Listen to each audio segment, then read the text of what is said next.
Hi, this is Alexandra at Beadaholique, here to show you how to make a caged wire-wrapped cabochon. So in this video, we'll be working with a 25mm dyed turquoise howlite stone. I want to show you that this basic and versatile technique can apply to different sizes and shapes of stones as well. So here I have a rose quartz that's 18mm and a 40 by 30mm carnelian stone, which here is wrapped horizontally, but this could also apply vertically. So that's a really nice thing about this frame we'll be making. It's a launching point to do some more elaborate work if you choose. So for tools and supplies, we'll be putting a chain on at the end, but for wire, I've got 20 gauge wire, which is on the thicker side, and some 24 gauge wire. I've got a wire looping mandrel that will come in handy for our bail. I've got flush cutters, chain nose pliers, round nose pliers, and also a pair of wide flat nose duck bill pliers. And I also want to point out that in this instance, for a larger stone, what I've used is 18 gauge wire on the thicker side with 22 gauge wire for the thinner wraps. So that's really the only difference. This piece uses the same as we will be using in this video. So let's begin. Let me get my ruler in here and we're going to make a couple measurements.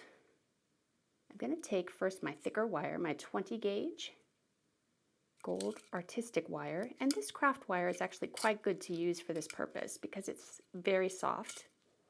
And I'm going to cut 3 8-inch lengths.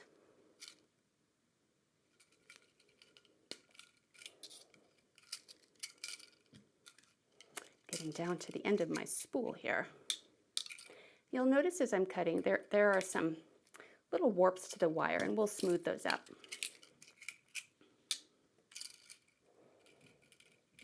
So there I've got my 3 8-inch lengths of wire. That's going to be the base of my frame. And let's go ahead and also cut the shorter lengths of thinner wire that we'll need, and that's 3 inches of the 24 gauge. I'm going to set those over here. These are estimations, you don't have to be super exact.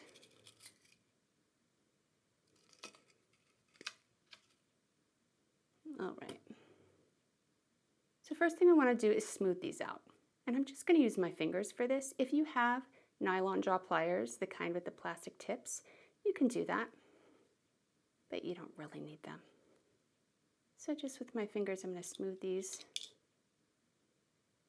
Get the big warps out. And get them trained kind of in the same direction as well.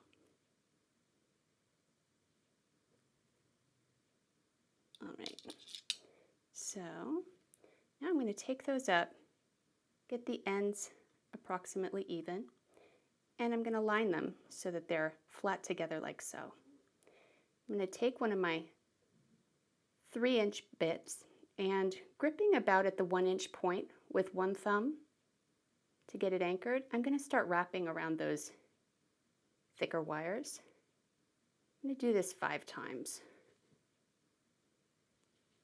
2, 3, 4, and my 5th. You'll see that my thick wires are trained inward a bit, and what I want to do when I clip this thinner wire is have the end bits kind of on the inside. Like so, about halfway onto the inside there. Just clip those with my flush cutters, sorry. And then I'm gonna squeeze down, tuck those ends in, get it approximately centered on my 8-inch lengths. I'm also gonna squeeze down, kind of flatten that wrap I just made. And it's still gonna move along the edge of the wire, and that's okay. We'll wanna get it centered when we're ready anyway, so it's good to have it flexible. All right, so we've got our first wrap made there. And now I'm going to bring in my stone. Just noticing this is a little bit angled, so I'm going to straighten those wraps just a bit. Bring in my stone. I'm going to start to curve the wire into the shape of it. And I'm doing this just with my fingers and my eye, getting an approximate circle going to hug that stone. I want to make sure it's even, so let me get the right amount of wire on either side to be working with.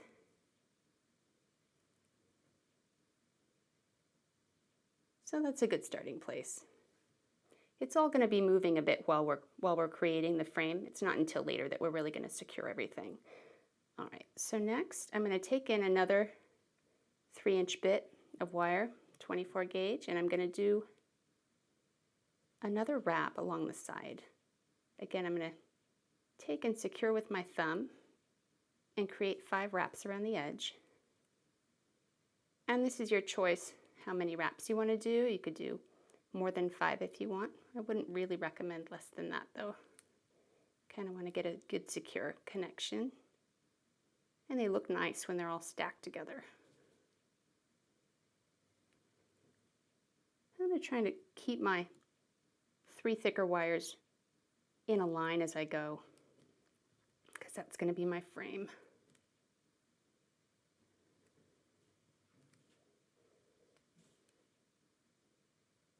All right, so that's 5 wraps. And I'm bringing my ends into that middle point again on the inside is where I'm going to clip them. Let me flip that over, clip my ends. Oop. There we go. And then with my chain nose, again, I'm going to tuck in those ends. Give it a little bit of a squeeze to flatten it down.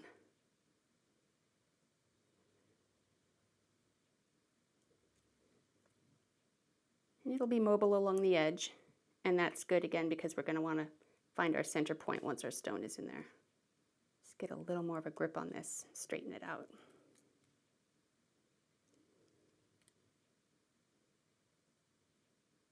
So I've got my 2, I'm going to reshape. You'll find as you go you want to sort of retool, reshape your wire. And now I'm going to do the same thing on this side, just make another wrap of 5 coils with another length of 24 gauge wire.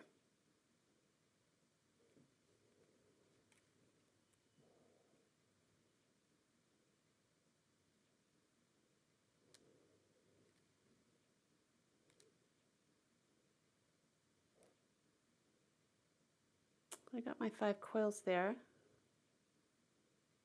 The more you do, the quicker it becomes. I'm going to flip it over and clip.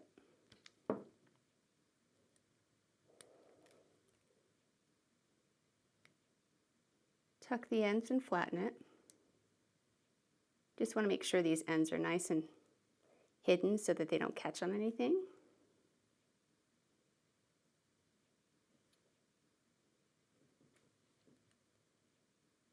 You can really take your time and make sure things are flat and straight, and especially as we move along we'll want to make sure things are centered. All right, so that's a good starting point right there. So let's bring in our stone again. I'm going to open this up a little bit to accommodate the width. I see I need to bring up my wires a little along the edge.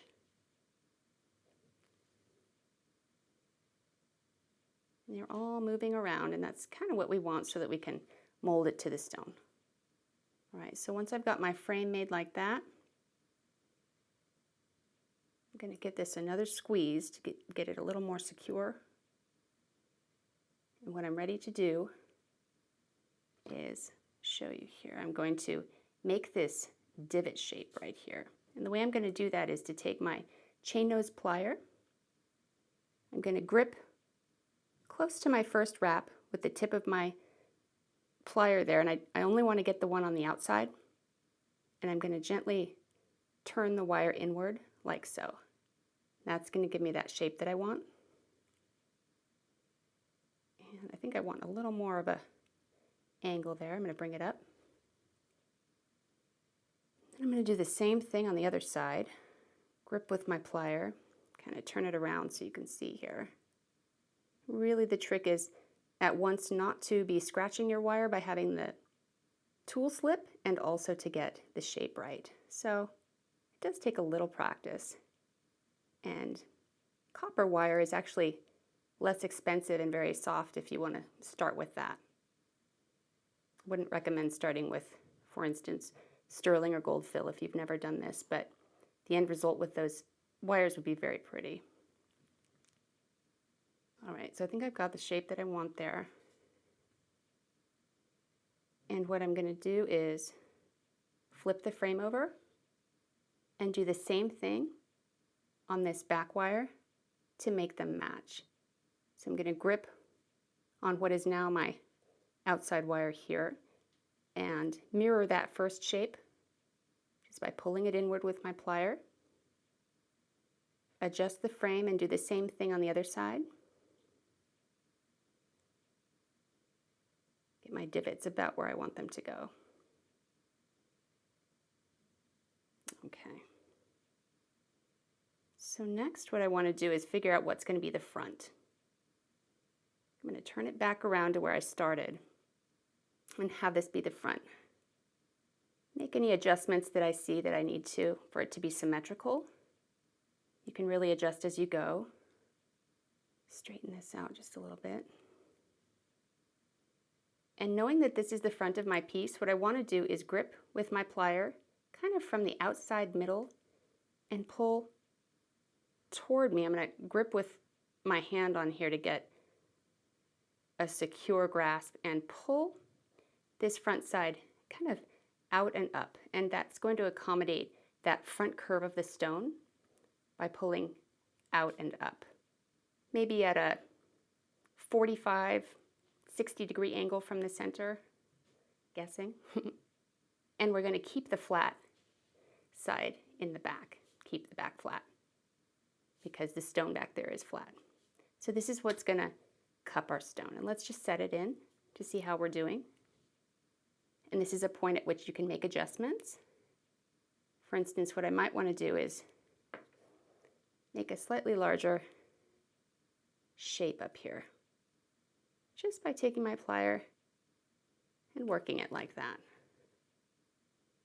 And that makes a difference just to get a little bit more of a grip on that stone. All right, so this is the point at which we want to make sure that our side coils are centered. I'm going to bend the tops of these thicker wires over so that they cross in the center at the top. That's going to give me a little bit of anchoring ability to adjust those side coils. I think it's looking pretty good. So if we got it like so, the next thing I'm going to do, leaving my stone in there now, is check and see which is my frontmost wire on one side, and I'm going to cross that kind of down over the front to anchor my stone in. And then I'm going to find what is the frontmost wire on the other side. I'm going to do the same thing. So let me get that one gripped and over. So now I've got two frontmost wires crossed like so. And that's not a permanent placement, that's just where we're at right now. I'm going to flip the other side over. I'm going to do the same thing. I'm going to find what is the frontmost wire in this back area, just meaning right on along the edge there. I'm going to pull that over. I'm going to find the matching wire on the opposite side and cross that over as well. And that's just kind of getting a grip on my wire, because what I'm also doing is isolating these center two wires, and these are going to become my bail. So let me flip this front ways again and make sure that my crossing point is centered with these two in the middle, these two wires coming up that I'm going to make the bail out of. I'm going to take up my chain nose pliers and I'm going to angle each of these at 90 degrees off the top, working to get as centered an angle as I can.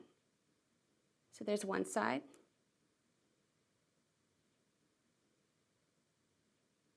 And there's the other.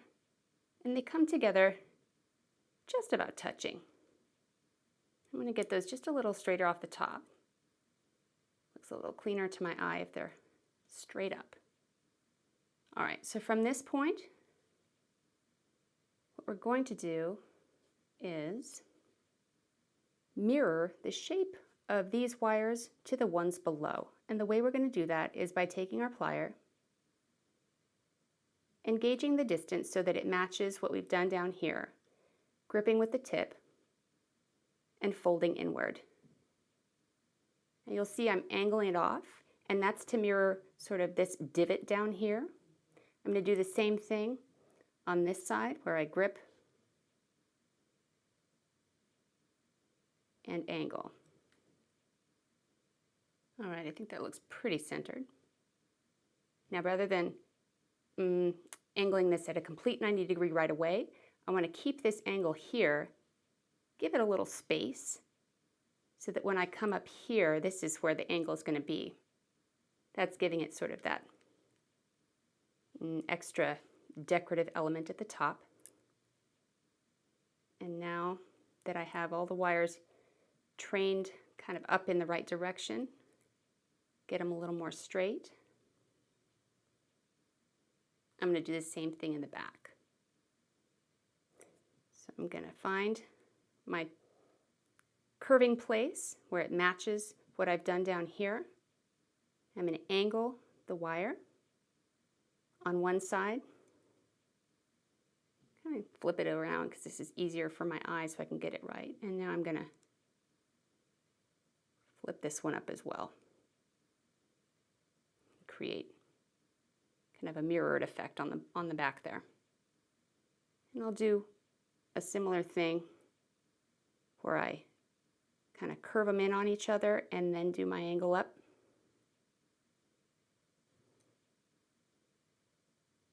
Until all six wires are trained kind of straight off the top. So let's bring that to the front again. Kind of get ourselves situated here. So the next phase of this is going to be, and pardon my thumb, I'm going to get a grip on this. I'm going to find one of the wires from the back, either one, doesn't matter. One of the backmost wires, I'm going to take and use it to coil and secure the rest of my wires. So with my finger, I'm taking and wrapping one of these thicker wires, 20 gauge wires, twice around the base of this collection coming off the top. I'm going to clip it in the back.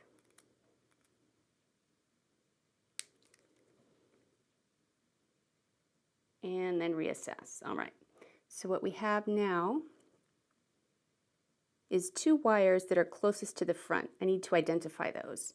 So let me pull one of them off this corner that's closest to this side, and one of them off to this corner that's closest to that side. Next, I'm going to identify the two wires that are centermost, and those are going to be my bail wires. And I need to figure out which side they're most comfortable on. So this one falls to this side, and this one falls to this side, and they're going to stay straight up. Now this back one, what I'm going to do with it is pull it off at an angle, and I'm going to clip it. I'm going to clip it just right at a length that's comfortable enough for it to kind of curve around and tuck in the back. We're just going to tuck that in so that it doesn't catch on anything. I'm calling that one an extra wire. So let's tuck that one in and be done with that. Coming around to the front again, what I'm going to do is bring in my wire looping mandrel. And this has several different sizes. You'll see I'm going to be using the 4mm measurement right here, which is the second to the largest. I'm going to pull my two central wires forward, and I'm going to wrap them around that size 4mm setting here. Coming around once and twice on one side, working inward to outward and keeping those wraps kind of tucked as tight together as possible. I can adjust them with the plier when I'm done. And I'm coming around twice and kind of bringing the end of it toward me. And then, actually I can keep that in there. I'm going to do the same thing on the other side. Now I notice my other wire has come off short for some reason, but I think we'll be fine. Let's come around once.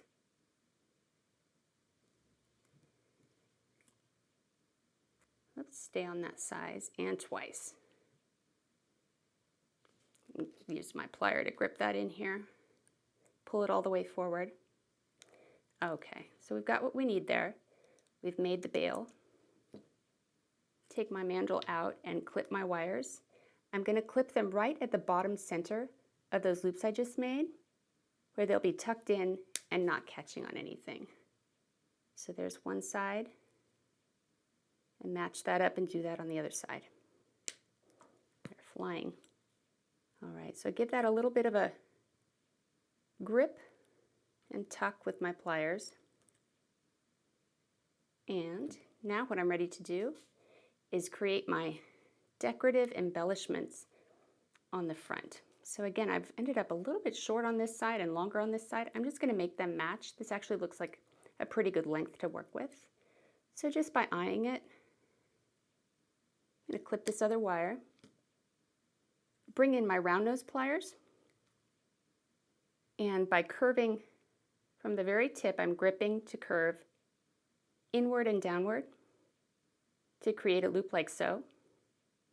Then I'm going to take my flush cutter and just clip kind of halfway through that loop I made to get a nice tight loop inward like this.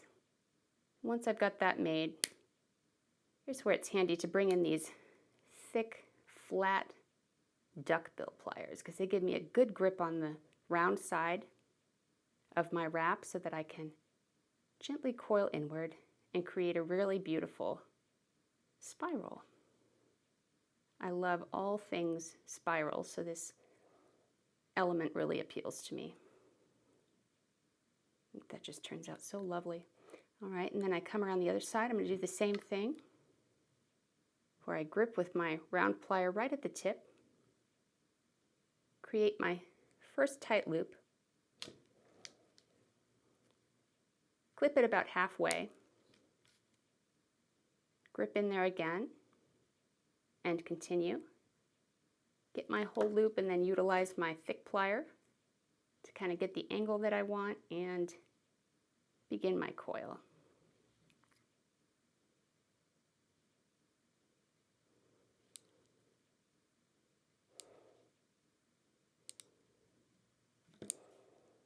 Just kind of ratchet that in there.